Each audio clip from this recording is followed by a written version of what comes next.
لیکن روف صاحب اگر ہم پورا سیٹ اپ اٹھا کے دیکھیں 2018 کا، آپ ایکسیپٹ کر رہے ہیں کہ غلطیاں ہوئی ہیں، تو ان غلطیوں میں آپ یہ بات مانیں گے آج جن لوگوں کو جو پارٹی چھوڑ کے چلے گئے، جس میں فواد چودھری صاحب ہیں، علی زیدی ہیں، بہت لمبی ایک لسٹ ہے، میں تمام لوگوں کے نام لینا شروع کروں تو کافی ٹائم لگ جائے گا، جن کو آج یہ کہا جاتا ہے کہ وہ غدار تھے، اچھا ہوا اور یہ لوگ چھوڑ کے پارٹی چلے گئے، دے ور آلویز لوٹاز یا ٹرن کوٹس تھے، یہ سارے کے سارے ایکچولی 2018 میں اسی بنیاد کے اوپر آئے تھے اور آپ کی پارٹی میں یا شامل ہوئے یا کروائے گئے اس وقت؟ دونوں حقیقتیں ہیں. کچھ لوگ آئے تھے لیکن زیادہ تر لوگ جو ہیں وہ ایک پروجیکٹ کے تحت انہوں شامل کروائے گئے تھے، لیکن اس پروجیکٹ کا ہم اس وقت اس سے لا علم تھے، ہمیں نہیں پتا تھا کہ یہ کیا ہو رہا ہے. تو غدار تو ان کو نہیں کہا جاتا منصور صاحب. ہاں، ہم نے ایک وہ ٹرم ہے جو کہ فرینکلی ایک بڑی اپروپریٹلی فٹ ہوتی ہے، they call the rats who jump the ship into the sea. So میں کہتا ہوں کہ یہ اب وہ ریٹس تھے جنہوں نے کہ جمپ کیا شپ، لیکن اس میں بھی دو قسم، میں آتا ہوں اس کے اوپر. لیکن آج یہ سب لوگ جو ہیں ورچولی سب کے سب لوگ اپنے سیاسی جنازے اٹھائے ہمارے در کے اوپر بیٹھے ہوئے ہیں کہ ہمیں واپس لے لیجئے. باہر صورت وہ ایک علیحدہ کہانی ہے، I would not like to belittle them. لیکن جو رول ان لوگوں نے پلے کیا پارٹی کے اندر، اس کو میں نے وٹنس کیا ہوا ہے، اور میں I can share it with you کہ وہ کوئی رول جو ہے وہ کنسٹرکٹیو پازیٹیو نہیں تھا، وہ پولیٹیکل رول نہیں تھا، وہ ایک ایجنڈا ڈریون رول تھا. وہ ایجنڈا کہاں سے آ رہا تھا وہ ہمیں اس وقت احساس نہیں تھا، لیکن الٹیمیٹلی ہمیں احساس ہو گیا تھا، پتہ چل گیا تھا. اچھا، ویسے یہ بات بھی رؤوف صاحب اب یہیں پہ ایک سوال اٹھتا ہے کہ مطلب میڈیا کو پتا تھا، صحافی رپورٹ کر رہے تھے کہ اسٹیبلشمنٹ کا ایک پروجیکٹ جو ہے وہ پروان چڑھ رہا ہے اور اس کو عمران خان صاحب لیڈ کر رہے ہیں، لیکن اگر نہیں پتا تو شاید عمران خان صاحب کو ہی نہیں پتا تھا کہ جناب یہ کون سا پروجیکٹ بن رہا ہے، لوگوں کو انڈکٹ کیا جا رہا ہے. بٹ ٹھیک ہے، آئی اسٹل ریسپیکٹ دیٹ. لیکن اگر اب میں موجودہ آپ کی پارٹی کی صورتحال کی بات کروں، because we are talking about mistakes, آپ نے کہا جی غلطیاں ہوئی ہیں and I must accept that. کیا یہ حقیقت نہیں ہے کہ پارٹی کے اندر جو ہے وہ ایک اسٹرگل چل رہی ہے بٹوین دا اولڈ گارڈ، وہ لوگ جو یا تو پارٹی میں پہلے سے تھے، جس میں علی محمد خان ہیں، اس طرح کے اسد کیسر صاحب ہیں جو ایکچولی پہلے سے پی ٹی آئی کے اندر شامل رہے، اینڈ ان کا مقابلہ ہو رہا ہے ان لوگوں کے ساتھ جو نئے نئے اب ان معاملات کو سنبھال رہے ہیں. شیر افضل مرود ہو گئے، وہ اس قسم کی مطلب باتیں کر جاتے ہیں، جس طرح ابھی انہوں نے پچھلے ہفتے سعودی عرب والی بات کی، آپ کی پارٹی کو اس پورے سٹیٹمنٹ کو جو ہے رول بیک کرنا پڑا کہ نہیں جناب یہ ایسا کوئی چکر نہیں ہے، یہ ان کی اپنی ذاتی رائے ہے. یہ ایک اتنی بڑی امبیرسمنٹ کو پارٹی نے درگزر کر دیا.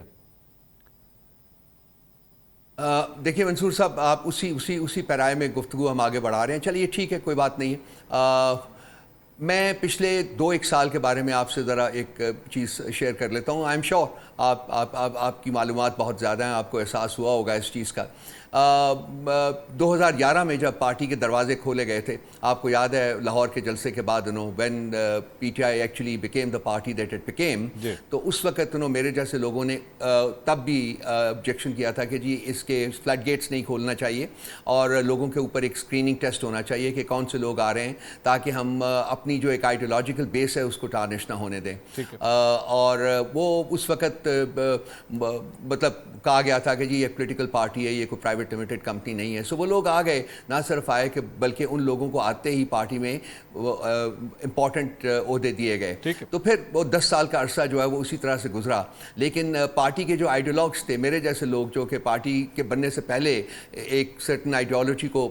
پریکٹس کرتے تھے، ان کو ایک سیٹ بیک ہوا تھا. تو اب اس کو میں یہاں تک اب کرنٹ ٹائمز میں لاتا ہوں کہ پچھلے جو 2 سال گزرے ہیں ان لوگوں کے ایگزٹ کرنے کے بعد، whom I refer to as the rats، تو اس کو ان کے ایگزٹ کرنے کے بعد وہ پارٹی کا جو آئیڈیولوجیکل بیس تھا، جو کہ بیک آؤٹ تو کیا تھا، جو پیچھے تو ہٹا تھا لیکن وہ گیا نہیں تھا کہیں، وہ پارٹی کے ساتھ جڑا رہا ہے. اب وہ پارٹی میں دوبارہ ایمرج کیا ہے اور اس نے پارٹی میں ایک اسرٹیو رول جو ہے وہ پلے کرنا شروع کر دیا ہے. میں صرف آپ سے شیئر کرتا ہوں کہ جو اس وقت ہمارے نیشنل اسمبلی میں لوگ 93 جو لوگ گئے ہیں، ان میں سے مور دین 50% جو ہے وہ آن این ایوریج